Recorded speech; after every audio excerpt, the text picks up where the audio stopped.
Yo, Laura, cheers. Oh, nice. Seltzer. Cheers. I You're an have the honorary Jew. summer berry. This, I've got the lemon naturally essenced LaCroix water. I was just gonna say that, we do this cheers thing and you're an honorary Jew, the Thank seltzer. you. Yeah. I was almost honorarily genocided. It was an honor killing. Ooh, that's a rough start right there. Whew. I forgot we were recording actually. But hey man, this is why we're here. So let me do a formal introduction. This is my dear friend, Maia Poet. She is a desister, detransitioner, public intellectual extraordinaire. And she has an amazing story. She is one of the funkiest people I have ever met. So we're going to get deep into her psyche. And so, Maia, if you want to just give a brief kind of 5-minute synopsis of your story, then we can start getting into the. Yeah, sure. So, for those who haven't already heard my story, I started trans identifying when I was 12 in the year 2012. So, I was really early to the game. I was an early adopter. But unlike being able to predict the stock market and acting on it and having this be a good thing, this kind of hijacked half of my life. And my parents were not affirming because they're smart and skeptical, and so they kind of sent me abroad to study abroad for college. When I was like 20, I was sent abroad to a non-Western country, hoping that this would get me to stop the process of transition. And I picked Israel because I'm Jewish, and I just decided to go to Israel, and I realized that because of God damn it, I decided that because of the strict sex stereotypes of that culture, that it would actually be much easier for me to live as a man than it would be in the United States. So I just went to Israel and I lived as a man, both within Palestinian Muslim communities and within Orthodox Jewish communities, as well as within the broader secular Israeli society. And I really integrated myself into those communities as a man. And it was really not until I lived through multiple wars that I began to sort of question the fundamental premises of gender ideology, and that eventually catalyzed in me like stopping the transition process and returning to reality after this horrible ideology had hijacked half of my life. And now I'm speaking with you today. Yes. And so we're going to get into some of that, but let's start where our relationship began, which is what's relevant for me. But also it's relevant because meeting me and some of the other detransitioners in Killarney, Ireland in 2023, last year at the first GenSpec conference, was the first time that you were in person with people who had detransitioned. So you were still trans identified at the time when we met. And so I was wondering if you could take me back to that moment. How did it feel to be at a gender critical event? I know you were kind of blindsided a little. You didn't even know exactly what was going to happen. So take me back to that moment in Ireland. What were you thinking? What were you feeling?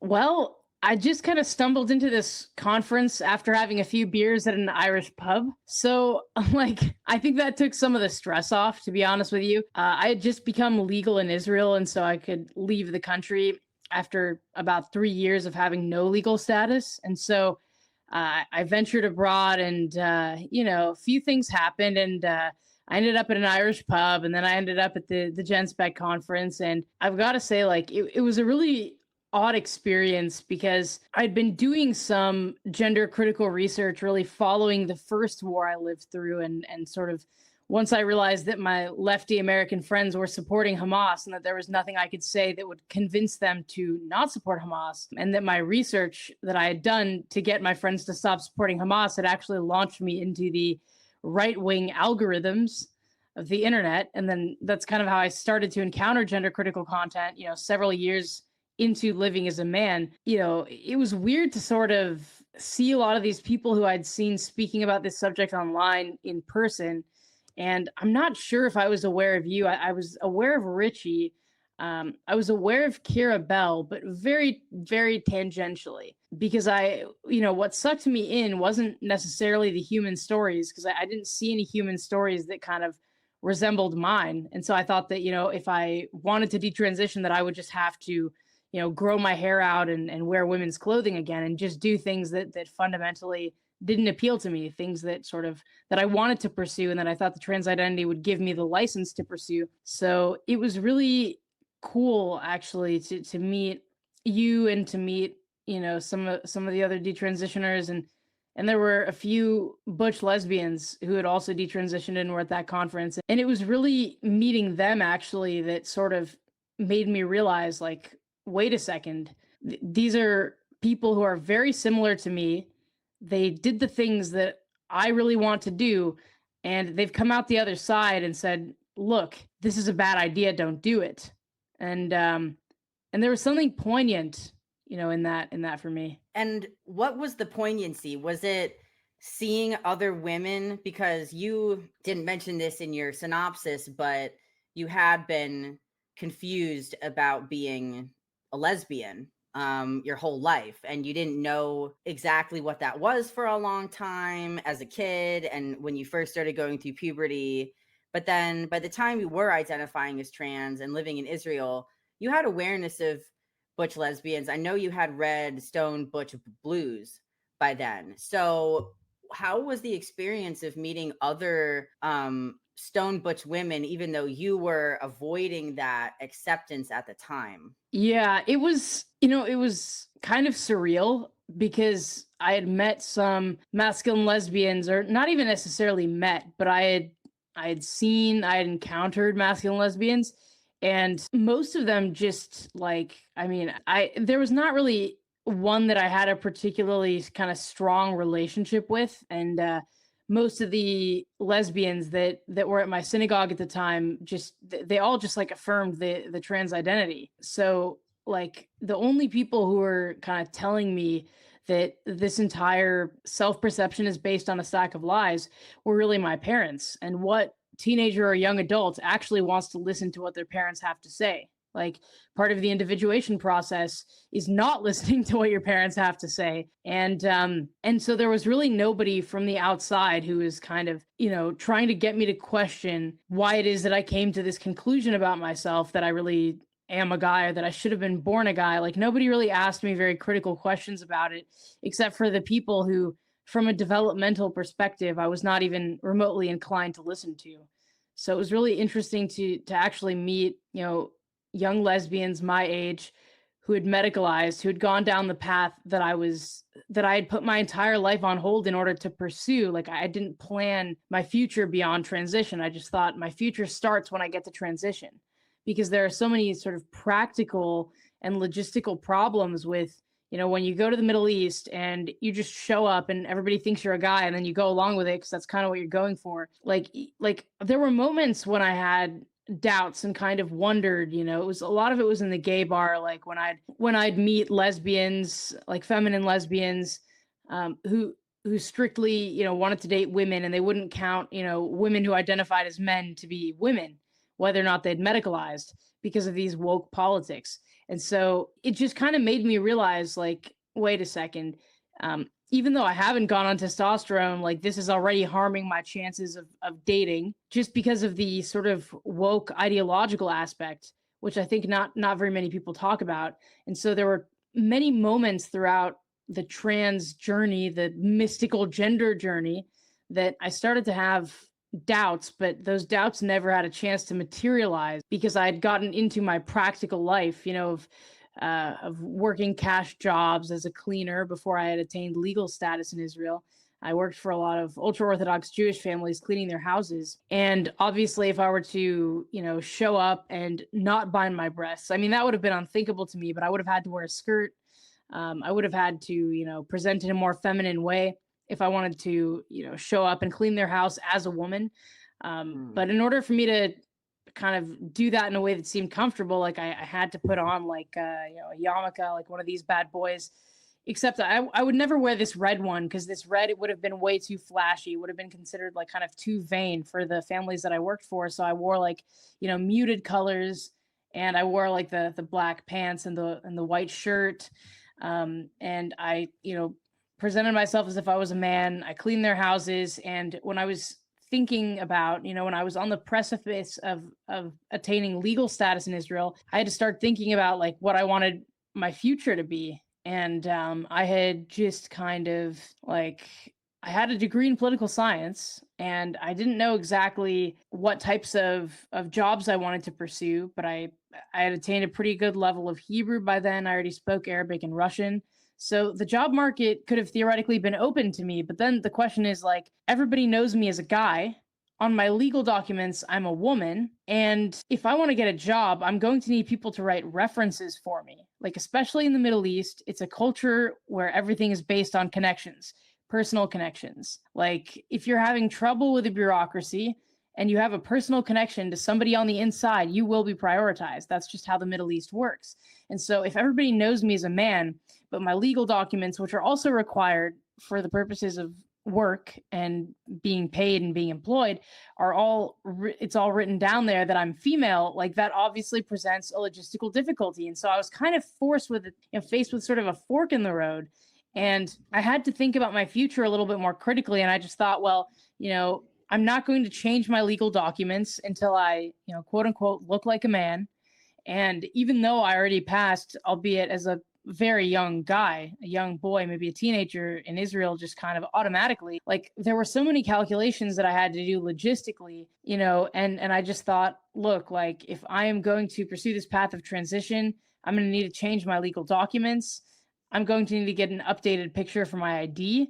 So like if I go on testosterone, that's going to change my appearance radically. So I should wait for that to happen before I change the picture, and then before I change the ID, so that the whole story matches up. Like that's sort of how I was thinking about it. And so when I ended up in Ireland, it was sort of, I think I'd already lived through one war in Israel. I think I might have even lived through the second war by then. Yeah, I'd lived through the second war by then. It was like a little mini war, kind of a little blip on the timeline. And through the process of war, I was kind of forced to begin to question the narratives of trans ideology, because as I said previously, the internet searches for kind of anti-Hamas media that I had used to construct well-researched, thorough, good arguments to convince my friends to stop supporting terrorists, that had launched me into the whole internet realm of right-wing culture war content. And so I'd begun to question this whole kind of gender ideology nonsense, and like intellectually, I'd started to realize that there's something off here. But at the time that I met you and the other detransitioners in Killarney, I was under the full impression that where I belonged was really in like the true transsexual camp. But like, I knew that, at that point, I knew that sex was unchangeable. And so I was like, well, what the hell do I do here? It was a fork in the road. And so I think that meeting you and meeting the butch lesbians and the other detransitioners really just like kind of helped nudge me off of maybe one of the forks in the road and sort of put me maybe squarely, or not squarely, but maybe at a meeting you guys kind of helped align me more towards like a reality-based understanding of what was actually going on. Yeah, I mean, then that's the thing, like until and unless someone is mirrored by another that's actually like them, they're not going to understand reality. Like I didn't encounter androgynous, quirky, autistic type girls until I met other detransitioners as well. But obviously by then the damage had already been done medically. But this is the thing, our parents model so much to us, and they are our, gods and goddesses, so to speak. But then once we get to the individuation process, we need peers that we relate to. And you were relating quite a bit to some peers. You were relating to straight male peers, but they weren't exactly you. And it took you, it seems, meet detransitioners that were lesbians to finally say, oh, I'm actually closer aligned to these people than I am with straight men. Yeah, I mean, I would say that it wasn't quite that, although your assumptions are true. I would say that for me, it wasn't necessarily about like identity alignment or about comparing and contrasting, these lesbians who I'd just met to, straight men who were friends of mine who I had known for years. It was more just that I realized that transition is, being trans is not something that somebody is. It's something that some people do. And some people do it. And I guess while they're doing it, you can call them trans. But then they stop doing it. And then they're left with all of these permanent consequences. I mean, hell, even people who start transitioning and then stay transitioned and then suffer nearly fatal health consequences as a result of the transition, still, like, if they've gone to a certain level of transition, if they've medicalized to a certain extent, it's actually less likely for them to say, oh, I regret it. It's more likely for them to say, this is just a blip in the road. This happened. I'm still happy with where I am. Because, regret is one of those catastrophic psychological states that somebody will do basically everything possible in their power to avoid feeling it. Like, you can have two women who have been in abusive marriages and have had children by these abusive men. And one woman will say, I really regret this entire relationship. And another woman will say, this was a really bad experience, but at least I got my kids out of it. So it's not a total regret, which is why if we're thinking about, assessing if a transition is a success, actually regret or lack thereof is a really bad clinical metric for that, because it doesn't actually tell you anything other than some people are more psychologically stubborn and they're more willing to they're more vulnerable to the sunk cost fallacy and to kind of being, once they find themselves, let's take the metaphor of like quicksand, right? Like you step into quicksand and you don't realize that it's actually going to take you down as quickly as it does. There are some people who kind of like, they step into the quicksand because they think it'll be fun. They think it'll be like a novel experience, whatever, right? And then they just start sinking down, down, down. Now, some people, based on maybe their body weight and their height, will sink way quicker than other people. But the trajectory of stepping into quicksand is, at the end of the day, that you will be subsumed by the quicksand. And there are some people who try to fight it more, and there are some people who will try to dig themselves out. Whereas there are some people, who will just, once they've stepped on the quicksand, it's kind of moving slowly, slowly, slowly. And even if they just drop really quickly into the sand, they're just going to be like, well, I'm stuck here. What's the point in pulling myself out? Like, I can't even pull myself out. Like, how could I even come back from this? I feel like it's probably a pretty bad metaphor, but at least in my head, it kind of makes sense. I think that actually maps onto my recent presentation that I gave at GenSpect about how detransition is a grief process, because what you're describing is the stage of bargaining. Like, we could look at grief and we could look at regret as a form of grief. Some people get stuck in certain stages. Like, if they're in the bargaining stage of grief or regret, that's where they're making those kind of trade-off situations where rational thinking is starting to come in, but there's still emotional blocks because it's so painful. So that's what I categorize as a bargaining stage, where someone is, in the quicksand of transition and they're saying, oh, well, it saved my life. Like, I wouldn't be who I am without it. And I wouldn't, have, X, Y, or Z, or they make excuses like, well, yeah, I guess maybe I didn't need to, have the vaginoplasty. Like, there was, complications from it, but it helped my dysphoria. Like, there's a lot of compensations. And I think people really get stuck in the bargaining stage. And then obviously with grief, you're moving your way through all these feelings and denials eventually until acceptance. And then acceptance for the detransition grief process is, okay, my body wasn't the problem. I made the wrong move to try and change it, but it happened. And I'm going to live with it. I'm going to survive through it. And I'm going to make plans for the future with the knowledge that I have now. So I actually think that's an apt metaphor. And I can see that in Ireland, meeting these other people, you saw, oh, these are people who accept that there was not only downsides to transitioning, but we're telling the negative effects right in front of your face. I don't know. Were you watching the detransitioner panel where there was like 7 of us up there? I didn't actually make it to the conference early enough for that. I was still in the pub. That's so interesting.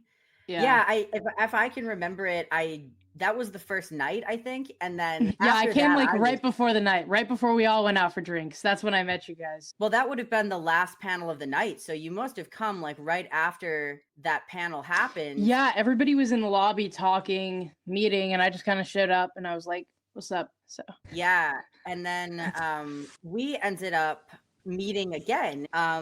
Just so happened that I ended up staying in the UK for another month, couch surfing. And then so you and I and Kira Bell, just so all of us just happened to be in London, and we went out to a jazz club. And no, before then we got Chinese. Oh yeah, we got Chinese first, and then we went to the jazz club. I remember like my impression of you. Well, you remember my impression of you. My very drunken first impression of you was to say, "This girl is wearing a vest and bow tie. I think she's probably autistic." And now I wasn't wearing the bow tie, just the vest. Just the vest. Well, just the vest was enough for me, I guess. And then, what's autistic about the vest? That's not a diagnostic criteria. We've had this conversation so many times, but that's not a criterion. It's not, but in combination, I think with some of your affectations, like just your body language, like not meeting eye contact as much, kind of the inflections, and your tone of voice was a little monotone, like, and those can be criteria of the social pragmatic stuff. And just my intuition was telling me. But so I was like, okay, I think you had told me that you were trans identified at the time. I remember what I told you. I told you, I think you said, like, are you detrans? Are you like, what are you? Somebody asked me that. And I said, I mean, I'm living in Israel as a man. Like, I just said it in kind of plain language like that. Because for me, it wasn't like an identity thing. Like the trans bit wasn't really a part of my identity. Like, it's really weird to say, but for me, it wasn't. It was not an element of my identity.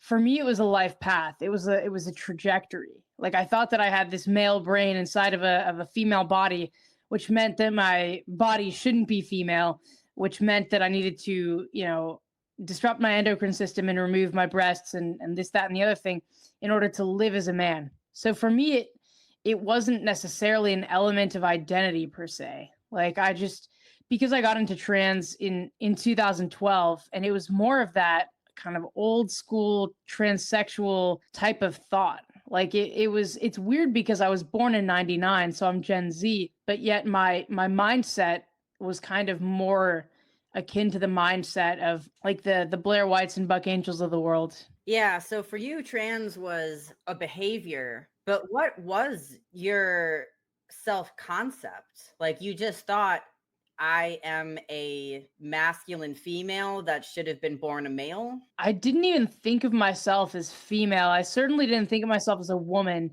I just didn't think about it. I just thought I need to live as a man. Like I didn't think about necessarily the implications of that. I just latched, because it's an idea that I got in my mind when I was 12, and then my parents didn't let me pursue it. And so the idea got locked away, and I tried to find little ways of pursuing it, and it caused a lot of tension. And then I moved to the Middle East, and I was like, finally I'm 20 now. I can do the thing that I've wanted to do ever since I was 12, like it wasn't that deep in a way, Yeah. And that's what's interesting is, I mean, on some level, I think it's just part of that autistic kind of like literal thinking where you're just like, oh, I'm not that feminine thing. I must be this masculine thing, and I'm just going to do that thing. But then I think part of it is a disassociation too. Like the fact that you weren't even, and there's pros and cons to disassociation. I mean, there's reasons people do it, right? Like for me, I was hyper aware of the fact that I was indeed female. That was the source of the dysphoria, right? That I have a female body and I don't want to have female genitalia, and I want to have a male body. And so it's this rumination that I had. And so there was disassociation, obviously, because I was abusing drugs, and obviously ended up having my breast removed, but it was more of a rumination on the thing that was wrong. It was more cognitive for me versus for you. It seemed like you were almost going through the motions physically, just dressing, acting, you were mimicking men, and then you got to the location where you were then being enabled to do that versus the cognitive like, rumination on it. Right. Yeah, I guess in a way that's very true. I mean, I know that subconsciously I mimicked men, but when I was like, 12 and I got the sense about me that there are ways that people are expected to act. For some reason, I just never mimicked girls. Like I just didn't do it. I found them so unrelatable, like so fundamentally unrelatable. But like the guys, they were talking about the girls and how cute the girls were, and they were talking more, I guess. Well, I won't even say in intellectual matters because these were not intellectual middle schoolers. They were just middle school boys, and we all enjoyed pranking the teacher because it would make the girls in the class laugh. And so like those were my natural friends. And so I guess to some extent I may have mimicked or probably did mimic them in ways that I don't fully understand. But I remember like, when I got into this trans stuff, I was the only one. And then maybe 5 years later, the girls in my class, there were a few of them who started to trans identify, including I think the first girlfriend I ever had after we had stopped dating had started to trans identify. And then I started to notice this trend, like mostly when I got to college, of all these girls trans identifying, and like a lot of them, for them it seemed totally unnatural. Like I never understood why these feminine girls, especially the ones who are like very clearly heterosexual, like why they were doing this. I didn't get it. Like I just thought, you're straight, why would you do this? This is something that you do so that you don't have to be like weird and gay. This is something that you do so that you don't have to stick out. Of course, So I didn't. So you were thinking at the time that, like, you were thinking that you were gay then? Not in so many words. I just thought, like, I'm only gay if I stay a woman. If I don't stay a woman, I don't have to be gay. I can just opt out of it. I don't have to do it. Like, I don't have to worry about, like, I can go anywhere in the world. I'll be a man. I'll have a girlfriend or a wife. I can be anywhere in the world and nobody's going to suspect anything because like anything abnormal, because like I grew up in a very kind of international house. I grew up bilingual, and then I started studying Arabic when I was 12. And so my mindset was already oriented towards, I don't know which country I'm going to live in when I grow up. I didn't just assume it was going to be the United States. And so I was thinking like, like I speak fluent Russian. I have family in that part of the world, and if I wanted to live there, then there's like, it just seems like there'd be no way for me to just be a lesbian. Like I just thought, if I want to keep my options open, I need to transition and live as a man so that I can move to any country in the world and this won't be an issue. Yeah, that's really interesting that you frame it that way, because I was also thinking a similar thing, not about living in different countries, but this idea of keeping my options open. Like for me, it was about expression and creative expression and the human spirit, so to speak. Like I was like, okay, I'm a very independent spirit. I'm non-conforming in general. I'm gender non-conforming, and I don't want to be limited by the pressures of femininity, by the pressures of society. And so I want to be able to express. And so although I did believe that I had some kind of internal mechanism that's more aligned with the old school transsexual idea, like I was calling myself a transsexual too, because I did believe there was something like a hormonal imbalance or something that was wrong with me that made me more masculine. I also took the more non-binary route, which is like, okay, I want to be free from societal constraints. And so ironically, I ended up limiting my options because I ended up removing my natural body parts. And I thought that I was expanding my human experience, but I was actually reducing it, because now my body is even weirder, more unnatural, and more fringe, and therefore more limited than it would have been if it was just normal. And so I completely relate to what you're saying, that you wanted to keep your options open. And so I want to go back to when we were in London at that jazz bar. Like, how did you feel hanging out with two detransition women? Because obviously we talked about being heterosexual and being homosexual, and in Kira's case, bisexual. But I was over there talking about my love and hatred of men. And then you were talking about wanting to get ladies and even asking me for advice on how to get ladies. I didn't have great advice, but I did my best. So how did that feel? That must have felt like, I guess the impression that I got of you at that time was this person is young and they're inexperienced in terms of how to have a healthy relationship, which I can relate to. And that's something that I've been practicing as I get older. But this person is kind of confused, and this person, is very much struggling to integrate as a butch in the kind of butch femme, dynamic.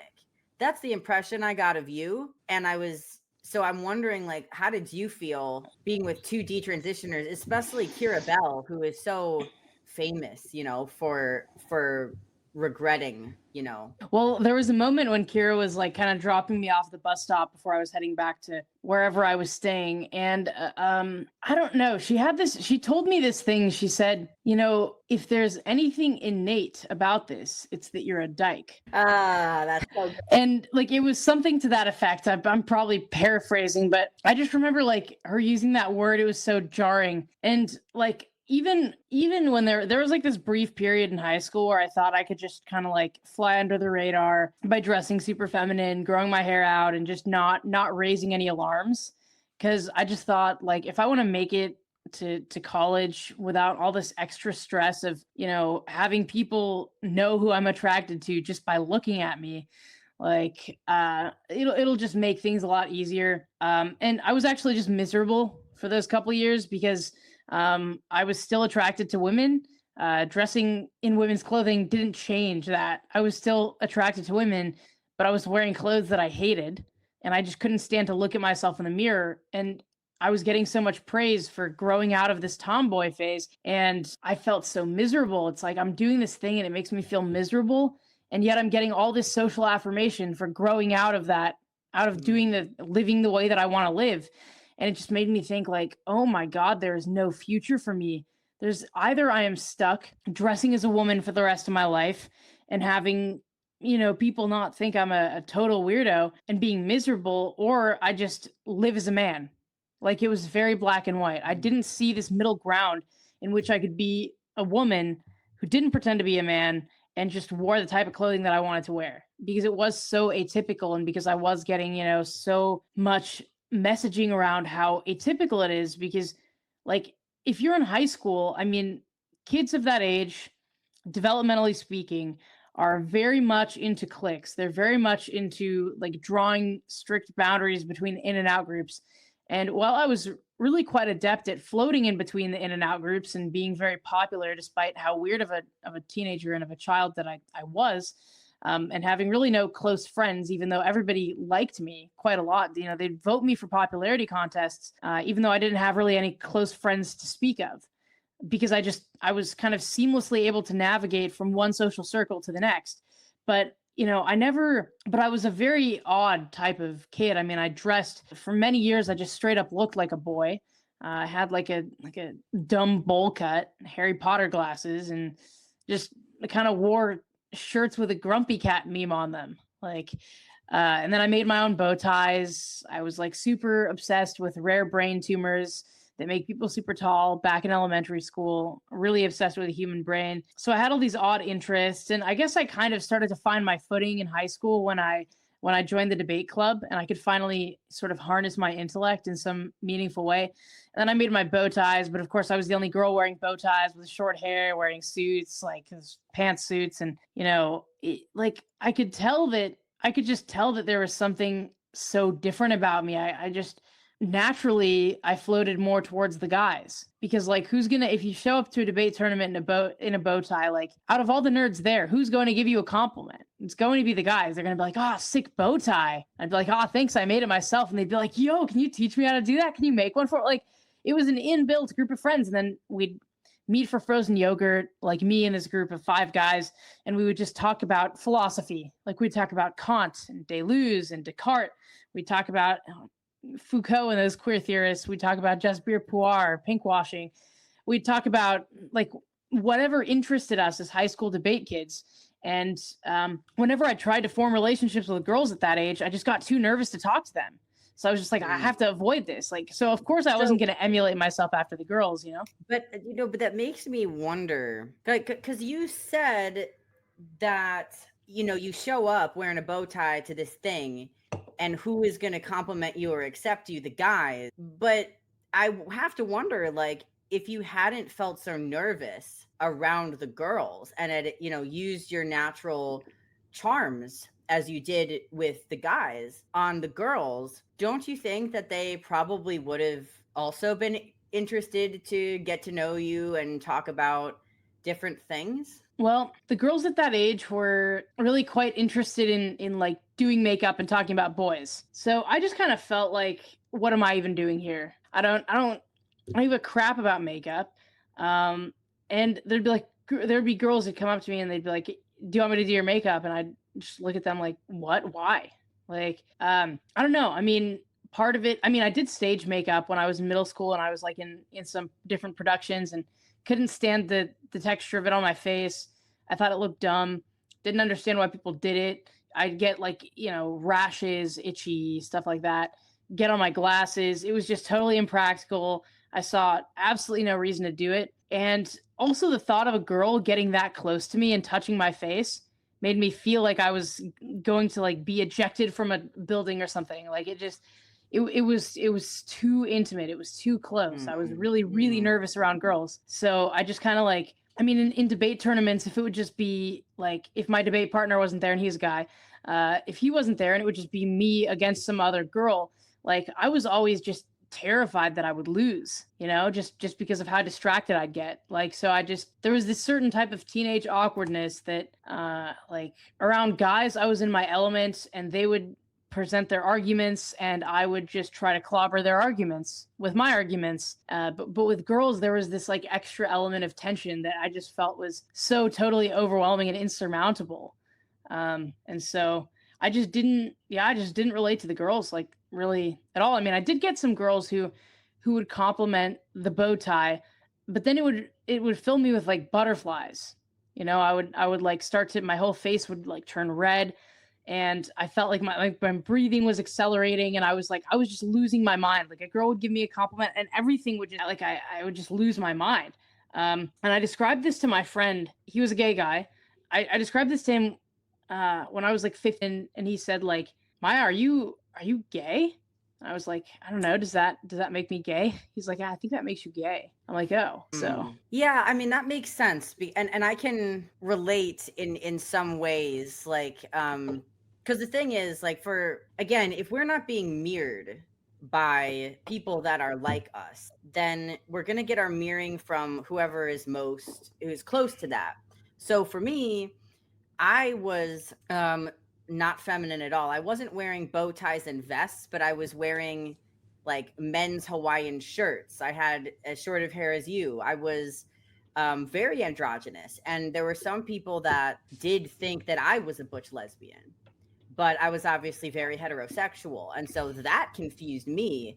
Like, why am I a straight woman wanting to wear and present masculinely? That's very odd.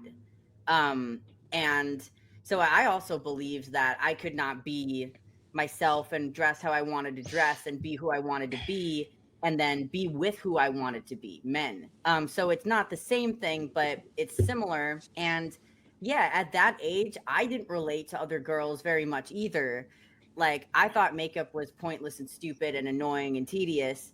I couldn't relate. I could relate, however, on, being interested in boys. And so maybe that's what helped me a little bit to have some female friends, but you know, of course, who was I friends with? I was friends with gay guys because again, these are guys are flamboyant, they're funny, they're horny, and we have that in common that we love men. And so I did the same thing as you, but with the gay guys as a straight girl. And that confused me because they were great friends, but then of course I'm attracted to them. So it's this twofold thing. When you are autistic, you are non-conforming, and it's hard for you to find other people that you can relate to of your own sex. And then when you have, you know, sexual confusion, it's even harder to find people that you can relate to, let alone actually have healthy romantic relationships with. So I will jump forward a little bit.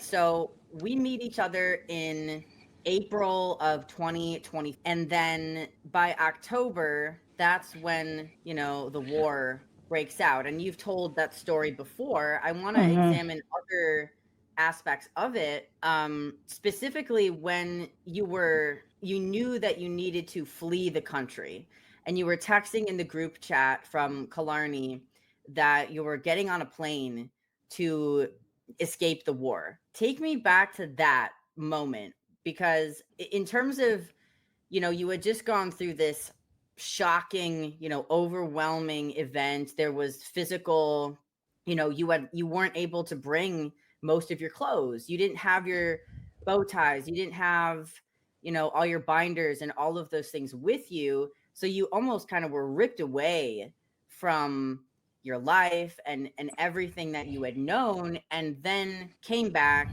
to the States. And now take me to that moment. What were you thinking in terms of, you know, what was going to happen in the future, and then maybe in terms of your gender confusion? So after I'd met you guys in Killarney, like I really realized intimately, like, okay, maybe I'm not going to transition at 25 when my brain is developed.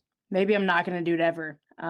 Because at that point I was mature enough at 23 to sort of realize, well, I guess by this point I was already 24, but like at the age of 23, I had sort of started to realize, like, wait, there's no evidence base for any of these treatments. There is no evidence that this is going to actually resolve my distress. And the thing is that I thought that my distress was insurmountable, even though I feel like, you know, having experienced actual war, trans distress has, like, it's drops in the bucket. It's nothing. Gender dysphoria is literally nothing compared to the distress of war. It is nothing compared to the distress of seeing your friends being killed on camera at a music festival you're supposed to be at. It's not even remotely similar to the distress of just like of sirens, like of waking up to a siren. And it's what I thought was insurmountable distress back then. Now I realize it's like that was nothing. Like, I would take that gender dysphoria any day. I would take that distress unresolved every single day for the rest of my life over the distress that I am feeling in this moment as I'm running from rockets and getting news about the fact that there are terrorists rampaging around the country. And it started a music festival I was supposed to be at, and some of my friends at the music festival, and I'm seeing these horrible, gruesome videos, and I'm just like I don't know what's happening to my friends. Like, I don't, and you don't have any time to piece any of this together, because you just have to run. You just have to run for your life. Like, it's just, and like, I mean, there's just so many things, I guess, that are like going on in my mind right now, and that were going on in my mind back then. But, you know, even after I met you guys and I realized that the ideology is just total BS, I still went back to Israel and lived as a man, because, like, what was I supposed to do? I was in a really religious country. And the truth is that, like, yeah, I was in men's spaces. I went to the men's side of the Western Wall. I got a bar mitzvah that I didn't know happened until it was over. And I did, you know, I went into mosques and didn't have to cover my hair, any of that stuff. And, you know, whenever I tell this story, I often get comments of people saying, like, you invaded men's spaces, you betrayed the cultural norms, you were just overstepping. And it's like, but let's take a second to figure out, like, how would a woman like this, with this kind of a haircut and this kind of like mannerism, like, what was I expected to do? Grow my hair out just to go into a mosque so that I could cover it? Like, what the hell was I supposed to do? That culture doesn't know how to rationalize people like me. They just don't. They don't. It doesn't exist in their schema. There is no such thing as like a masculine lesbian in Islam or within ultra Orthodox Judaism. That could work if I only wanted to interact with secular people in Israel, but you can't just live in Israel and only interact with secular people. That doesn't exist. And so I just made the computation, like, that if I were to go into the women's side of the Western Wall, like, which I tried a few times actually, after the fact, and every single time, like, there were security guards who approached me and asked to see my ID. And at that point, like, even though they saw my ID, they thought it was female. Like, I just knew if I go onto the women's side of the Western Wall, I'm going to make every single woman here very uncomfortable, because they're not going to see me as a woman. They're going to see me as a young boy. So, whereas the men are really bad at detecting people's sex. So it'll be no skin off the men's back, but the women will not be able to pray in peace. And that's what a lot of these Westerners can't understand, and just kind of they just don't understand because they haven't lived it. So I can't hold that against them. But, like, I don't know. I think that when it comes to the part of my story that you just referenced, like, on October 7th, when I woke up to a siren at 8 a.m. and I didn't know what the hell was going on. Like, at first I thought they were just testing the siren. And I made some Google searches, first in English, then in Hebrew, try to figure out, is this a scheduled siren testing? Because I was living in a city where we're not used to getting rockets during war, like maybe a couple rockets, but not barrages of rockets. And after every siren, there's like 7 interceptions. Like, I was not used to that. I was used to that when I just unluckily found myself in a suburb of Tel Aviv for the first war. But, I just wasn't used to being in the city that I was living in and having tons of rockets be launched at us. And like, I just heard the siren, and I woke up and I was like sweaty and confused, and I just like didn't have time to put the binder on. Like, I just had to layer a bunch of shirts up, and just kind of run for it. And I was in a new apartment. I didn't know where the bomb shelter was. So I just tried to gather all this information while I was hearing sirens and figuring out, like, is this a testing? Is this, oh shit, it's not a testing. It's real. There are rockets, and there are like 7 like explosions after every siren. And so you just, like, all these little bits of things are just happening, and you can't even process anything. And then when I finally got on that plane, like, my parents they saw what was going on, and then they just bought a plane ticket. They didn't even ask, like, hey, do you want to come home? They just like bought a plane ticket. And then at that point I had to make a decision of whether or not I get on the plane. And thankfully, El Al Airlines, one of the few operational airlines that was flying to and from Israel, they had very limited tickets, and they had horrible customer service. Like, I tried to cancel the ticket and be like, no, I'm going to stay here during the war with my people. Like, because I think part of it was honestly the survivor's guilt. Like, I've learned that that's a thing recently, because like I was supposed to be at the music festival, right? And just my sober ride fell through, so I just wasn't. And I lost friends, and I just thought, like, why did they die? Like, why not me? Like, it should have been me. Like, it's not as if I was like so much of a better person than they were, that if there is some divine force, that I would be the one who deserved to be saved. Like, we were all peace activists. Like, what the actual hell? And I just thought, no, I'm going to stay here. Like, if I die, I die. Like, who cares? But the airline wouldn't let me cancel the ticket. Like, I couldn't get through to them. They just were spammed with so many calls. So I just went on the plane. I was like, I'm not going to waste my parents' money. But I was like numb. Like, I was going in between, like, being terrified, like the type of fear where like your heart is beating really fast. And I don't know if you've ever experienced this type of fear where it's like, it's almost like somebody just threw like a brick at you and it hits you, and or like maybe you fall off the monkey bars. You're like swinging upside down on the monkey bars. You fall down, and there's like a few seconds there before it hurts, where you're just numb. You're in shock. And I felt like this brief kind of tinge of pain, but mostly I think I was just feeling scared, like really scared. And I was so scared that I just felt, I guess, numb. I think, like, I just couldn't feel. It felt like my body was cold, and I didn't care. Like, I just didn't care if I lived or died. Like, legitimately, Like clearly there was some survival instinct. Otherwise, I wouldn't have been running to the bomb shelter, and I wouldn't have been like on the walks because they told us not to go outside because there were terrorists rampaging through the country. They said, no, you need to stay at home, lock your doors. And I just thought like, well, the terrorists have been breaking through people's doors. Like there are windows on this side of the apartment. They could shoot through. Like I just thought, I'm dead. There's no way I'm getting out of this alive. So I might as well just go outside. Like I'm going to go insane if I stay inside.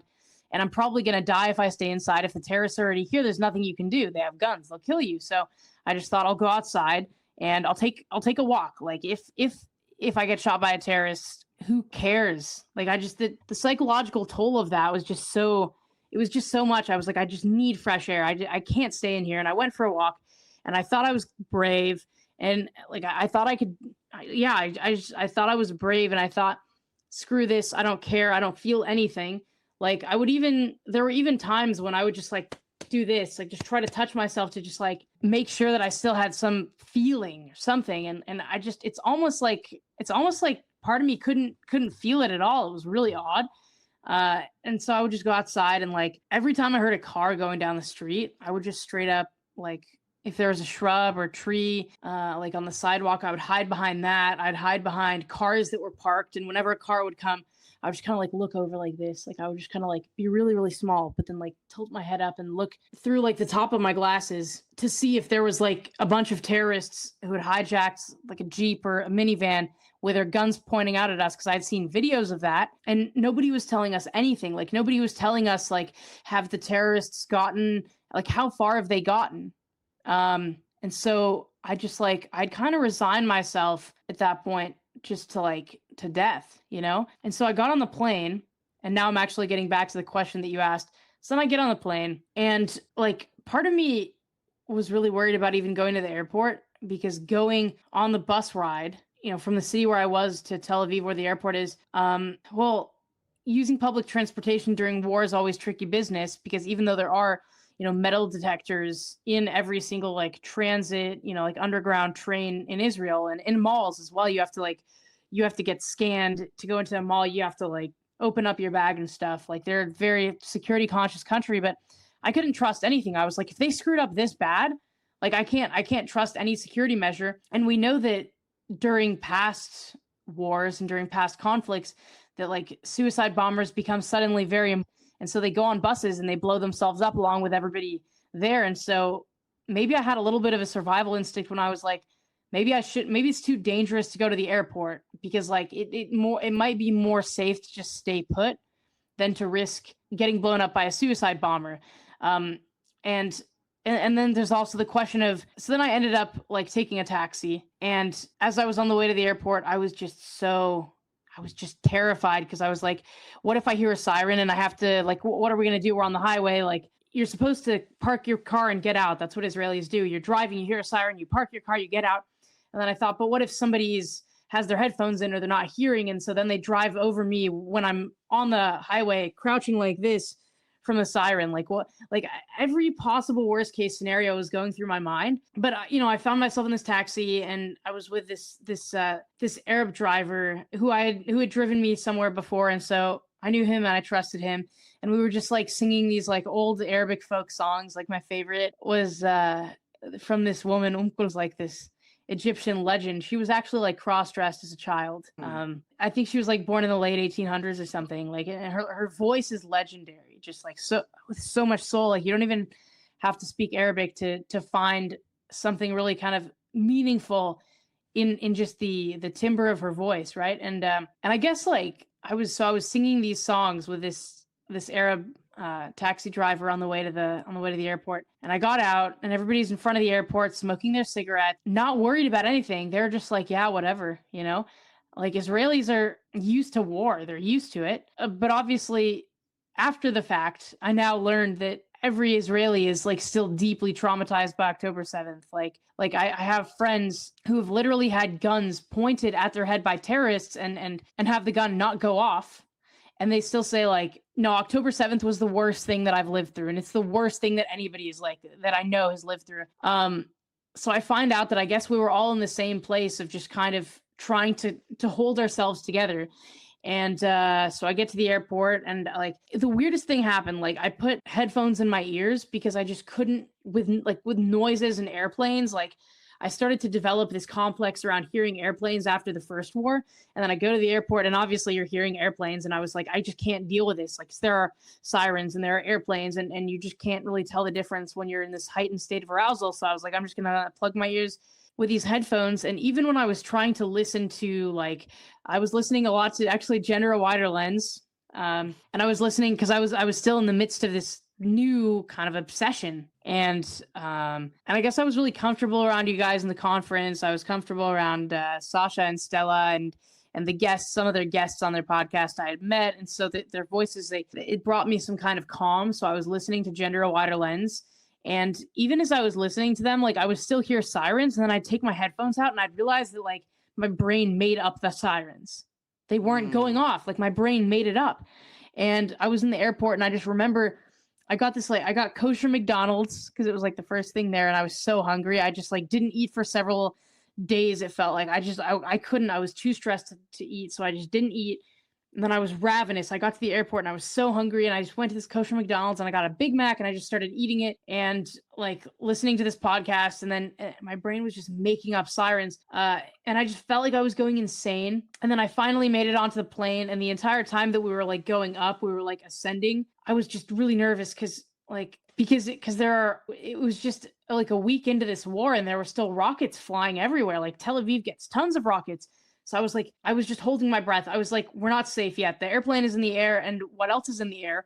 Rockets. Rockets are in the air. What if the rockets intercept us? Like, so it wasn't until I was looking, I was petrified. I was like, it was weird because I was petrified and I was also resigned to death. I was like, it was two things at the same time, and I don't know how to rationalize that, but like I was looking at that little flight tracker on the plane and just waiting for us to get out of Israel's airspace. And then once I noticed that we had flown over Israel's airspace, I was just thinking like, whoa, is this real? Like, am I safe? Like what? And then I think like the sadness started to set in, maybe. I think that like I was really trying to fight it off, kind of like I'm trying to fight it off now. Like there's a lump in my throat, I'm trying to fight it off. And I think that on that plane, I was just trying to do the same thing and like just trying to stay sane, because you're cooped up in this like air tube flying through the sky at crazy speeds, and you can't just step out of the airplane.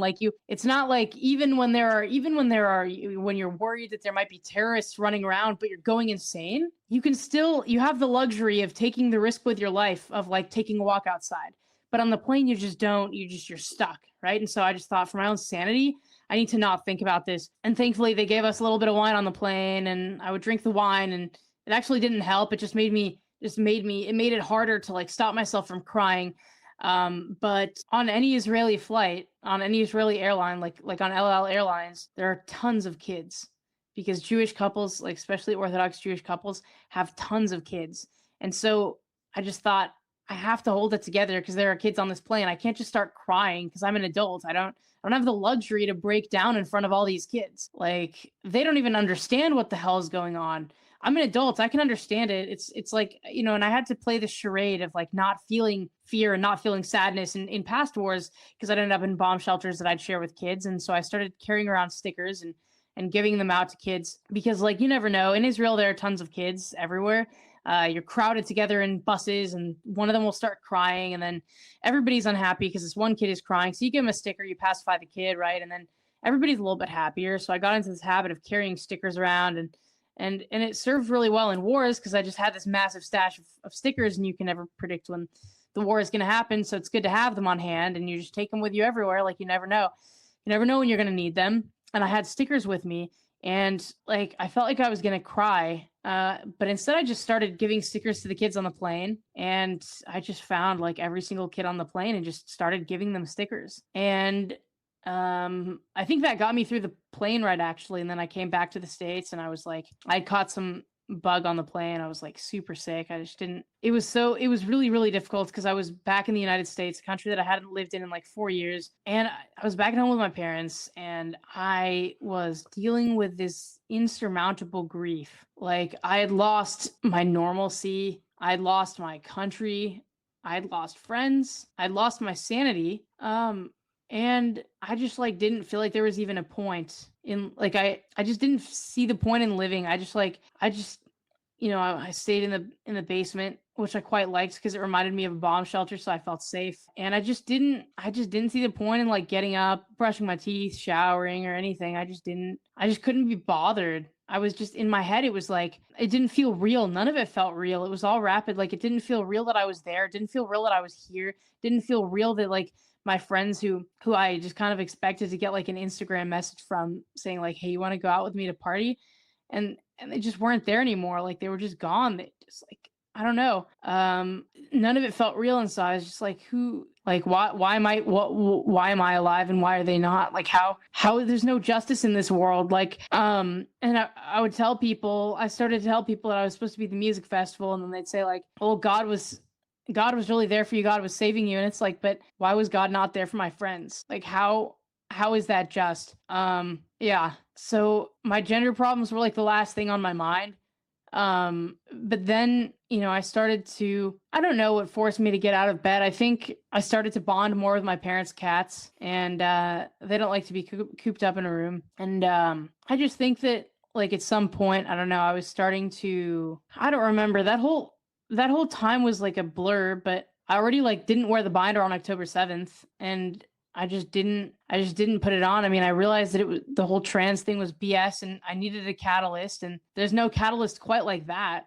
And I just ended up back in the States, and like then I was just trying to figure out like, wait, like I'm not near my friends, and I don't. And then I realized like then the aftermath, not only of like of the war itself, but of just living a lie for so long and not knowing who I am, like that's when that started to set in. And then that was just like one hard brick thrown at my head and the other hard brick thrown at my chest. And I stopped binding, and then I decided, okay, I like to take walks, right? Like if the threat of terrorists coming at me is not going to stop me from taking a walk, like I can't, I have to just force myself to do it. And I started to take walks, and then I started feeling like a lot of pain in my breasts and just like a lot of pain breathing. And even now as I take a deep breath, like there's just pain.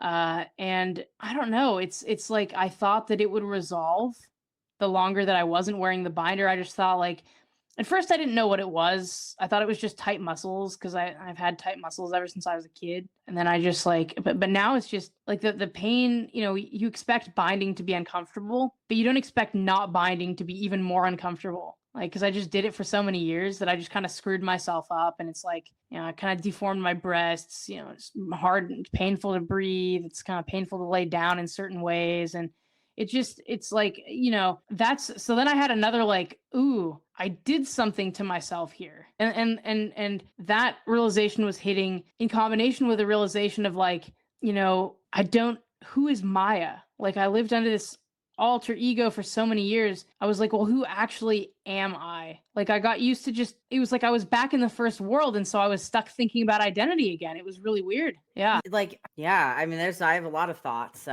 based on that what all you just said. I don't think I've ever heard you go into so much detail about what happened, about the war.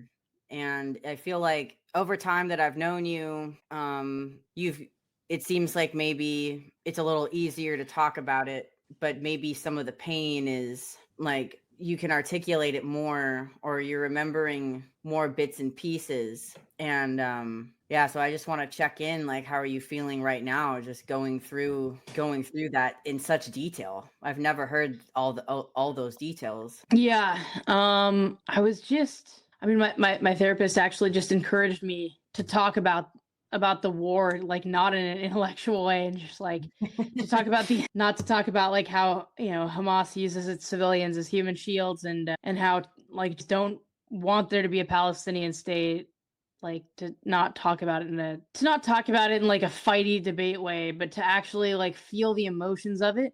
Like and my therapist just like asked me to run through that moment, and that was yesterday that I just had this discussion.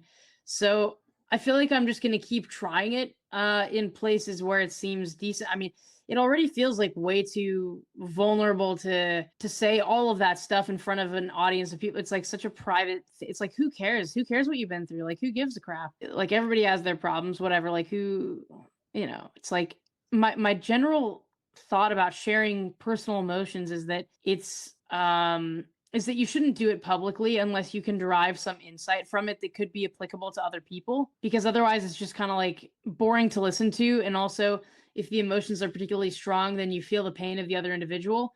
And so it's like, why would you put somebody through that if you can't come to some kind of conclusion that might be applicable to others? And so right now, I guess when you're asking me like, what am I thinking? I'm trying to think of a conclusion that could be applicable to others so that it was worth their time to listen. Yeah. Well, I definitely understand where you're coming from, and why you might feel that way. Like, it's just why burden other people with your emotions.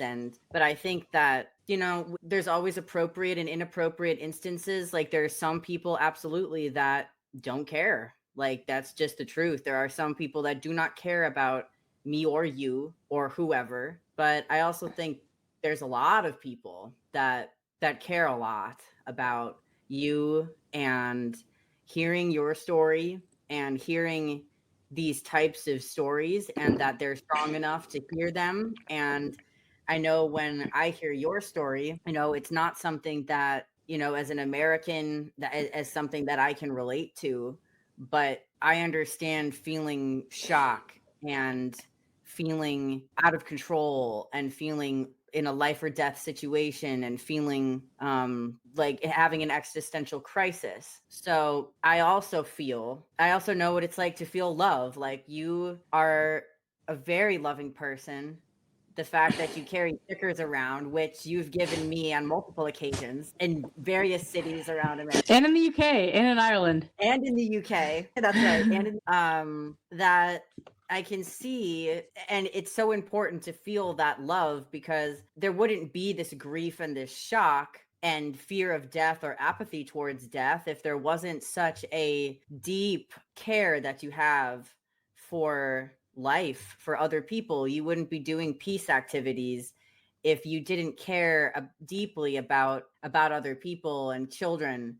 So I think even though it can sometimes feel like our stories of pain are tedious or burdensome, maybe the message overall is that even throughout all of that, you still had a loving heart, you still acted with love, and you received, love, like when you were singing with that taxi driver. And I did a very, very tiny act of the only love that I could Oh give. yeah, you really helped.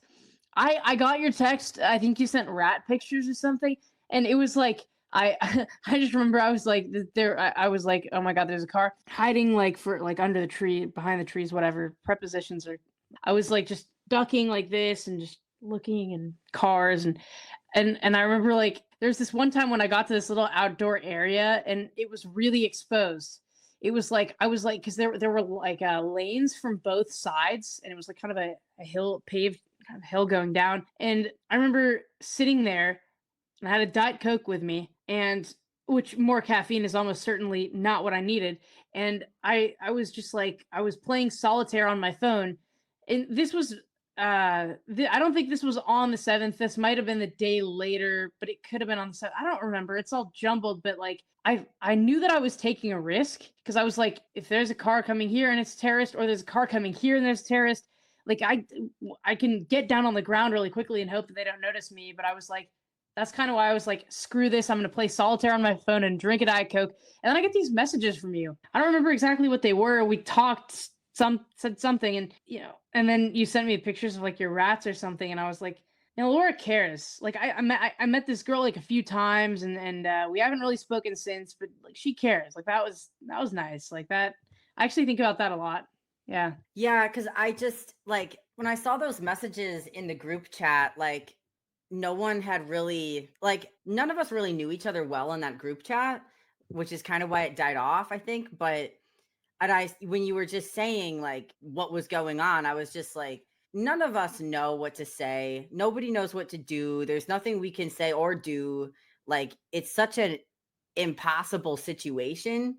So I was just like, but something needs to be said. Like, no matter what, the last thing that she needs in this time is to be alone. Like, that's the last thing. So I'm like, I don't know what to say. Like, it's not in some ways even my place exactly. And that's the thing, like, about all of these things that we go through, like with the gender stuff too. Like, so many people are just apathetic. They're just like, well, it's not my place to say anything. If adults do whatever they want to do, it's not my problem. But the truth is, it really is all of our problem. Like, it was my place, even though I had no experience and I could not fathom the pain and the trauma of what you were going through moment to moment. I was just like, if I don't do something, like, who is going to do something? So I just sent, like, some rat photos as some kitten photos, because I'm like, if nothing else, this will like make her smile and just like amusement or just some amount of comfort. And I feel like sometimes that's really all we can do for each other. And so I'm really proud of you. Seriously. I'm very proud of you for being able to talk through this, because I know it's been a little over a year now, and I've heard you, intellectualize many times. It's one of your greatest skills. But I have gently, tried to encourage, some more of just releasing some of that pain, which is just a process. And I'm really proud. I'm really proud of you for sharing that. Thank you. Yeah, I didn't expect to say all that. Like, I'm really new to actually just talking about emotions because, like, I know. I just think it's like dumb and a waste of everybody's time. Like, it's something that you do with a therapist. Not. I actually still kind of believe that. Like, I still kind of believe like it was honestly inappropriate to say all those things, but I don't know. It Is it just happened. appropriate to say those things to a good friend? Well, on a recorded, yeah. Yeah, for because everybody's gonna see this, so it is kind of inappropriate. But like, and I don't know, maybe this entire time as you've been talking, I've been listening to you, and it seems like you almost came to a conclusion, so that this could be worth people's time. I'm thinking, like, perhaps the conclusion is that I don't know. I'm kind of thinking about two things. I mean, the first is that Americans are obsessed with therapy. Like they want to therapize. That seems like an intellectual answer, Maya. Well, that's one of them is that Americans are obsessed with therapy, and I think that most of them don't actually need it. Like, the truth is that most people who are going to therapy don't need it. Like, especially if we're talking about teenagers, I mean, what teenager is actually going to be emotionally aware enough to benefit from therapy? And we know that when you take a kid to a therapist and like they're not developmentally there enough to actually benefit from it, then you're just having that kid ruminate. Then you're just, I mean, Abigail, this is not my original idea. Abigail Schreier talks about this at length, but like the risk, we know that there are risks that come with therapy. And one of the risks is just that you kind of force people to kind of emotionally spiral. Like, if somebody is totally emotionally dysregulated, and teenagers kind of by nature are extremely emotionally dysregulated, and they don't have like the guardrails around their emotions or the kind of insight to understand these feelings that they're feeling, and perhaps they're just very normal feelings that everybody goes through and that there's no need to see a therapist for, then you're just exposing them to the risk of being, exposed to some kind of mind virus in therapy, some kind of, therapist kind of pathologizing them, or, unless it's a targeted therapy like CBT or DBT, it's like, what's the point of putting a teenager in there? Like, most teenagers, like, yeah, I'm not saying that nobody should be in therapy, but most people I feel like don't have, like, it's only yesterday that in a therapeutic context, I was even able to get to the point of talking about something and feeling like feeling that lump in my throat, like, and like, obviously I didn't let myself actually cry, like, obviously, but I actually let myself feel it, and like today I just let myself feel it, but I also didn't cry, and I think it's good to be in the spot where I'm at now. It took me like a year to get here, to say something, to feel like you're gonna cry, and then to have the control and say, no, this is not the time. I can feel this later. Like, now is not the time. I think there's some power in that. Later actually does come. Yeah, that's always debatable. There's the nuance there. Yeah, I still think crying in front of people is like pretty inappropriate though. Like if it's not your therapist or you're like maybe if it's like a really close friend, but not just in front of like, everybody. Like that just kind of I think it's just kind of too much. I don't know. Like it's Well, scary. now that is an insight. That's an insight. It is scary. Like but this is the thing. I think we partly evolved crying in part to release energy, but also to signal to other people that we need some help. And sometimes we just need help, just as sometimes we're the ones helping other people. And I'll tell you, like, I really relate to what you're going through right now because it was through doing these types of interviews, sometimes with strangers, where I was intellectualizing and I was figuring out my theses and all this. But then sometimes it would get to the emotional stuff during an interview. And then I would be forced to confront it. And that was a form of therapy. Like, I think it's an unconventional thing that we're doing. Obviously, both of our lives are very bizarre. What we do is extremely bizarre. So it makes sense that our healing process is also a little bit quirky, a little bit funky, you would even say. God, this was a very funky episode of the show, by the way. So I think that doing these interviews, and the more that we tell our story, the more that we find other people who truly care to listen, and the more that it resonates with others and helps other people. I've been speaking out for at least 3 years. So, I've been doing it a little longer than you, and like 2.5 years longer. Yes. Yeah. And, so the more that we speak and are actually able to feel the emotion instead of just sticking up here, but maybe going down here a little more, that's when the real healing happens, as well as we still get to info dump all our ideas to people. But I do think people care about both the heart-based and emotional and the intellectual stuff. So I think, let me see, I might have time for one more question. Yeah, I'll try to be quick. We'll see if it works.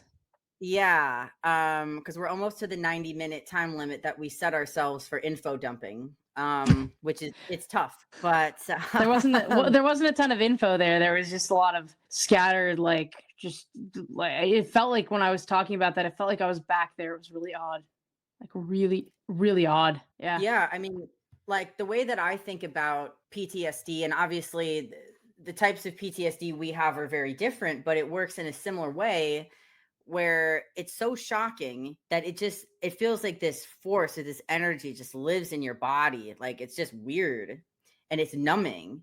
And then as you speak about it and you kind of remember, you can start to breathe a little more and really take yourself back, and then bit by bit start to actually feel each different aspect of the feelings and the visualizations and the sounds and everything that you actually felt, that all became this one huge like wall of trauma. So let me think here. Oh, let's end on a lighter note. So this is the question that I ask everyone who comes on Funky Psyche. Do you consider yourself funky? And what does being funky mean to you? And I won't elaborate any more than that. Well, I think that funky, I think, has a couple different meanings. Like from a linguistic perspective, there's like both are colloquial, but they mean different things. Like one of the definitions of funky would be something that smells bad, that smells dingy. Like there's a funk coming from, or like it's a negative thing, right? Like somebody is in a funk. So it can describe something that is, like, from a sensory perspective, very unpleasant. And then there is this other element of funky, which I think your channel and sort of the clothes you wear, like it's tied into some kind of pop culture that's just not necessarily one of my cultural references that I'm super familiar with, because I really like my Arabic folk music. Like if it's not 1,000 years old, like not a chance, type of thing. So I like songs that are like a couple hundred years old. That's a lie. But like most things from this century, I'm just kind of like, what's the point? It's not conveying some age-old wisdom. So it's like, why am I even listening to it? But like, I guess the cultural reference, the type of funk as conveyed by the cultural landscape of what would it have been like 1970s music, is that sort of what funk is? Then it's very upbeat. And so perhaps the term funky perhaps, ooh, I think I've come up with my conclusion that makes it worth all of your time to listen to this. All right, I'm I waiting for think it. I think that funk, what if funk is just like it's a word that has these two meanings that in some ways are like diametrically opposed to each other. Like the fact that that this one word can mean something that is both depressing and smells bad, and on the other hand can mean something that is like lively and joyful and quirky and eccentric. Like maybe that's just like what it is to be human, perhaps. Like maybe it's just it's combining, maybe like what funk is like if you were to say that funk is only the 70s music, then you're ignoring this other entire side of what the word means. And if you were to say that funk is just something that smells bad or is depressing, that would also be avoiding the other half.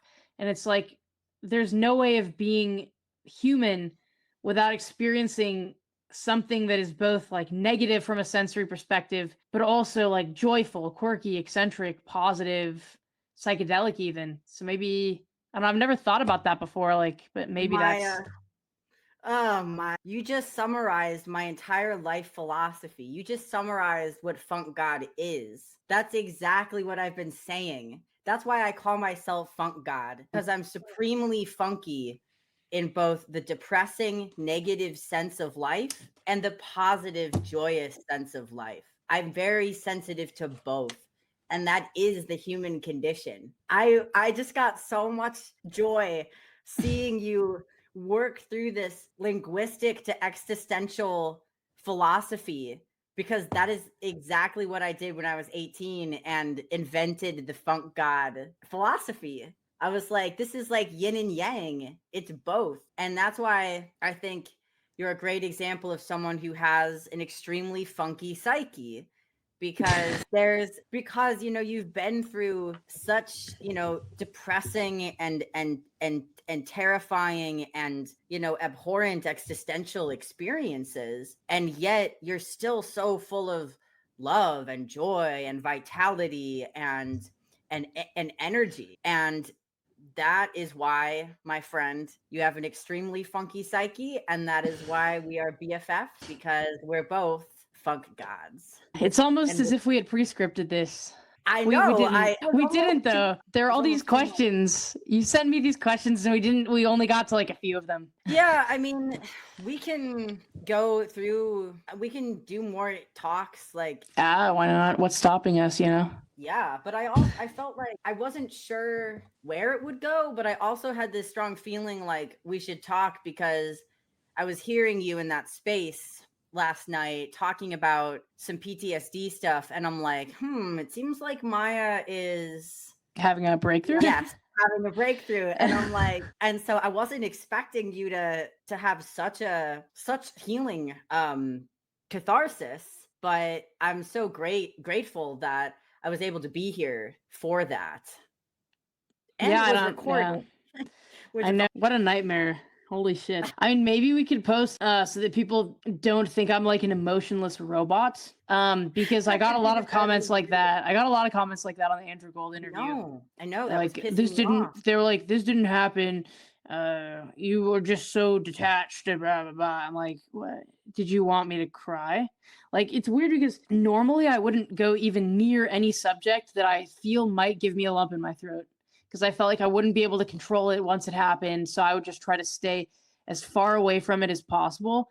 And like, I don't know, I would joke about it, but then joking about it felt viscerally wrong. Like joking about something that bad, it just felt viscerally wrong. So then I just stopped doing that. And then I just try to go back into my head and try to make meaning out of it, just endless meaning, meaning, meaning. And yeah, I mean, had I not been kind of forced in a therapeutic context to actually not forced as in like coerced, but forced as in like nudged, to talk about it. Like I don't know, yesterday was wild. Like I'm really surprised that I came on here today and just like, yeah, I don't know, like the lump in my throat, and I felt like tears in my eyes, and I was just like, it's weird, but like oddly, I mean, in a really odd way, I guess I feel somewhat like a little bit better, especially now that we're not talking about it anymore. We're just talking about it. Yes. Yeah, that always helps.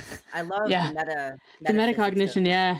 Well, on that note, on that very funky note, I will end. Maya, it's always a pleasure to talk to you. We will, I'm sure, debrief further, because the last thing again I want to do is leave anyone hanging in any way with after they just went through this whole thing. Like, so we can, continue to discuss these things.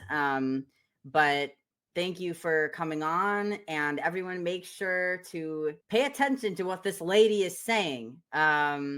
And follow her, the Peace Poet 99. And I will, as I always do, close the video with my parting message of wisdom, which is, of course, don't forget to boogie. Thanks, Laura. And bye, everybody. Have a good one. Thanks, Maya.